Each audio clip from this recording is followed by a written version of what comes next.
দিনে দিনে স্বপ্নটা বড় হচ্ছে। বিশাল ওই পাহাড়ের ঢালে একটা ঘর বাঁধার খুব ইচ্ছে। আচ্ছা, মেঘ পাহাড়কে এত ভালোবাসে কেন? আমি তো ওই শুভ্র মেঘকে ভালোবাসতাম।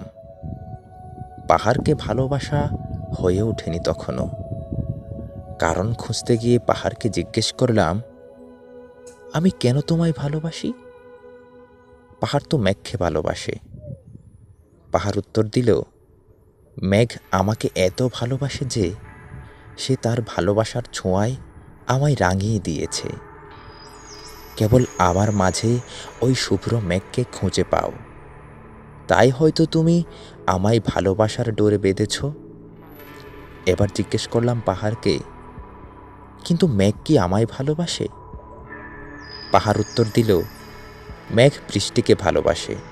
বৃষ্টি ভালোবাসে ওই সবুজ বৃক্ষরাজি, লতা পাতা গুল্লকে।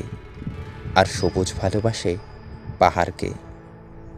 পাহাড়ের সৌন্দর্যের মাঝে হারিয়েছ তুমি, তাই তো আমার বুকের মাঝে ছোট্ট একখানা ঘর করে প্রিয়তমার কাঁধে মাথা রেখে জ্যোৎস্না দেখার ইচ্ছে, যা তোমার মনে মনে জন্ম নিয়েছে।